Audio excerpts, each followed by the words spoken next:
Salut les amis, c'est l'Alternative Histoire et aujourd'hui, nous verrons ce qu'il se serait passé si Napoléon III n'était jamais arrivé au pouvoir.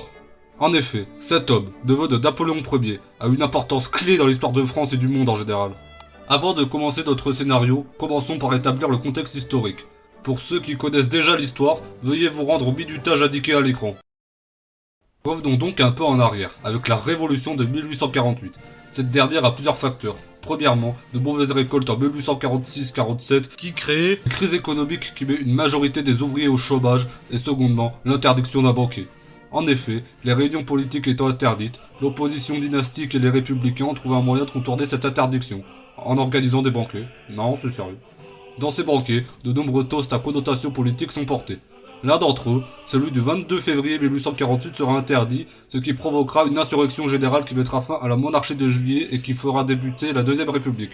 De grandes mesures sont prises par le nouveau régime, telles que le suffrage universel masculin, l'abolition de l'esclavage, l'abolition de la peine de mort pour raison politique, qui est un des voeux de la terreur, la réduction du temps de travail et la mise en place des ateliers nationaux pour donner du travail aux chômeurs. Cependant, les républicains modérés gagnent les élections législatives d'avril 1848 au détriment des socialistes. Peu à peu, les socialistes sont évincés du gouvernement, surtout après les journées de juin, où les ouvriers se soulèvent contre l'abolition des ateliers nationaux votés par les républicains modérés et les conservateurs. Les insurgés seront écrasés par les troupes du général Cavaignac. Des élections présidentielles sont organisées pour élire le président de la République en décembre 1848 et c'est Louis-Napoléon Bonaparte, profitant de l'aura de son oncle Napoléon Ier, qui remporte haut la main ces élections avec 74% des suffrages. Louis-Napoléon est soutenu par les conservateurs du Parti de l'Ordre, ces derniers le croyant manipulable. Adolphe Thiers déclarant même « c'est un crétin que l'on mènera ». Des élections législatives sont organisées en 1849 où le Parti de l'Ordre obtient une majorité. Des mesures conservatrices sont prises. Des acquis sociaux acquis en 1848 tels que la réduction de la journée de travail sont supprimés et en 1850, la loi des burgraves est votée, ce qui réduit d'un tiers le nombre d'électeurs en France. Des tensions apparaissent entre l'Assemblée et Louis-Napoléon. En effet, celui-ci a un mandat de 4 ans non renouvelable. Il demande en vain à l'Assemblée de modifier la Constitution afin de pouvoir se représenter aux prochaines élections présidentielles. Finalement, le 2 décembre 1851, Louis-Napoléon réalise un coup d'état, il dissout l'Assemblée et pile un an après, il est sacré empereur sous le nom de Napoléon III. Ce dernier fera des grandes choses pour la France et changera la face du monde. En effet, comme événement survenant grâce à Napoléon III, nous pouvons citer entre autres le développement du système bancaire en France avec la fondation de nombreuses banques encore en activité aujourd'hui, telles que la Société Générale ou le Crédit Lyonnais, de nombreux aménagements du territoire, comme par exemple la forêt des Landes, l'accélération du développement industriel de la France et les édifications italiennes et allemandes. Donc, que se serait-il passé si Napoléon III n'était jamais arrivé au pouvoir? Allons-y et passons au scénario. Bon alors, comment faire en sorte que Napoléon III n'arrive jamais au pouvoir? C'est assez simple, et n'arrive pas à s'évader du fort de Ham en 1846. En effet, Napoléon a été condamné à la prison à perpétuité au fort de Ham dans la Somme après une tentative de coup d'état raté en 1840, et il a réussi à s'évader en 1846 en empruntant les vêtements d'un ouvrier. Si Napoléon reste en prison, il ne peut donc pas s'engager en politique après la révolution de 1848, et il ne restera qu'un personnage mineur de l'histoire de France. Il ne se présente donc jamais aux élections présidentielles de 1848, ce serait donc probablement Cavaignac qui aurait gagné. En effet, même s'il était impopulaire auprès du prolétariat après la répression sanglante des journées de juin et d'une partie des paysans à cause de l'impôt des 45 centimes, un impôt qui rajoute 45 centimes par franc d'impôt payé, il avait le soutien de l'Assemblée et il avait fait 21% des voix dans la réalité. Ça aurait donc été celui qui aurait eu le plus de chances de gagner. Cavaignac était un républicain conservateur, il aurait donc nommé des républicains conservateurs au gouvernement et lutté contre les socialistes. Donc ça n'aurait pas été tellement différent de la réalité. Le gouvernement aurait toujours reculé sur des mesures sociales prises en 1848. Les prochaines élections législatives auraient apporté une majorité de députés du Parti de l'Ordre à l'Assemblée, comme dans la réalité, malgré un grand nombre de socialistes. Cela est dû au fait que les campagnes ont un grand pouvoir avec le suffrage universel, la France étant à 80% rurale à cette époque, et que ces dernières ont tendance à être influencées par le curé et à vouloir privilégier l'ordre et la tradition, malgré de percer des socialistes dans les campagnes. L'histoire commence à diverger avec notre réalité avec les élections présidentielles de 1852, où un président monarchiste du Parti de l'Ordre aurait probablement été élu. En effet, le Parti de l'Ordre était surtout composé de monarchistes qui ne cachaient guère leurs intentions de restauration monarchique. Il y avait des légitimistes et des orléanistes. Les légitimistes sont pour l'héritier de la branche directe des Bourbons, tandis que les orléanistes sont pour l'héritier de la branche d'Orléans. Les orléanistes sont plus libéraux que les légitimistes. On peut donc raisonnablement penser que la monarchie aurait été restaurée et que la Deuxième République aurait été abolie au cours des années 1850. La monarchie aurait été probablement restaurée sous l'héritier orléaniste, le comte de Paris, qui aurait régné sous le nom de Louis-Philippe II, dans un régime qui aurait pu faire penser à une continuation de la monarchie de Juillet. Est-ce que ça aurait été stable? Je ne pense pas.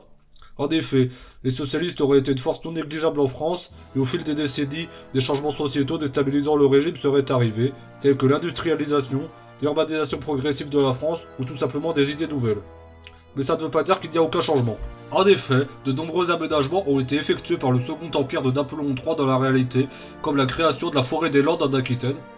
C'est un marais dégueulasse avec des bergers avant, des digues sur les côtes, et surtout, la reconstruction de Paris entreprise par le baron Haussmann de 1853 à 1870. Tout ça n'aurait pas été fait sans Napoléon III. Dans la réalité, le baron Haussmann a littéralement détruit la moitié de Paris pour la reconstruire. On est passé du Paris médiéval avec ses ruelles insalubres au Paris avec ses grands boulevards qu'on connaît. Les grands boulevards ne sont pas qu'esthétiques, ils sont là pour empêcher à d'éventuels insurgés d'ériger des barricades. Après, un gouvernement aurait sûrement modernisé Paris et fait des aménagements sur le territoire français à un moment ou à un autre. Mais si Napoléon III n'arrive pas au pouvoir, on peut s'attendre à un Paris bien différent, avec des bâtiments, des monuments et des rues qui n'existeraient pas, et à l'inverse, des bâtiments et des monuments qui n'existent pas dans notre réalité qui existeraient.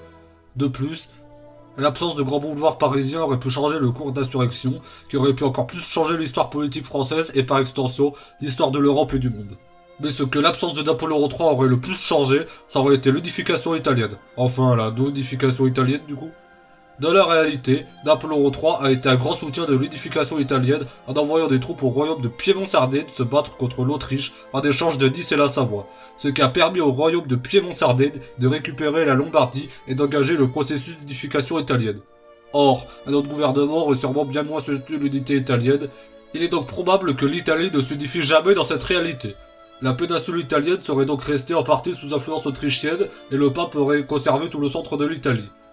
La Libye n'est donc jamais colonisée par l'Italie dans cette réalité vu que l'Italie n'existe pas. Elle aurait pu rester turque ou être colonisée par d'autres pays européens. La question c'est est-ce que l'unification allemande serait arrivée? Peut-être mais pas sûr. En effet, la Prusse aurait probablement rassemblé les États allemands du Nord autour d'elle, aurait sûrement vaincu l'Autriche grâce à sa meilleure organisation, mais est-ce qu'un équivalent de la guerre de 1870 serait arrivé? C'est possible mais pas certain. Le dirigeant de la France à ce moment-là aurait pu répondre diplomatiquement à l'équivalent de la dépêche d'Ems de cette réalité et ne pas tomber dans le piège de la Prusse en déclenchant une guerre d'agression contre cette dernière. Mais ça aurait pu arriver aussi, et le résultat aurait dépendu de l'incompétence des dirigeants et de la diplomatie française à ce moment-là.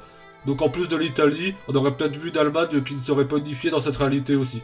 De plus, si la guerre contre la Prusse n'arrive jamais, ce sont les événements de la Commune de Paris qui n'arrivent jamais, le socialisme serait donc bien différent dans cette réalité, et le RSS si elle existe l'aurait aussi été. À un moment, au bout de quelques décennies, vers le début du XXe siècle, une guerre aurait éclaté en Europe, à cause des tensions dans les Balkans entre Autrichiens, Ottomans et Russes, de l'influence autrichienne en Italie, de la colonisation, de la montée en puissance de la Russie, et de plein d'autres facteurs que je ne peux pas prédire malheureusement.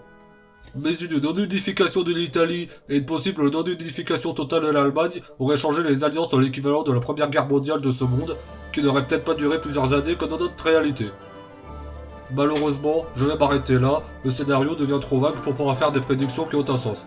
J'espère que cette vidéo vous a plu, si oui, mettez un pouce bleu, si vous avez une critique ou une autre idée de scénario à apporter, écrivez dans un commentaire, et si vous aimez la chaîne, abonnez-vous.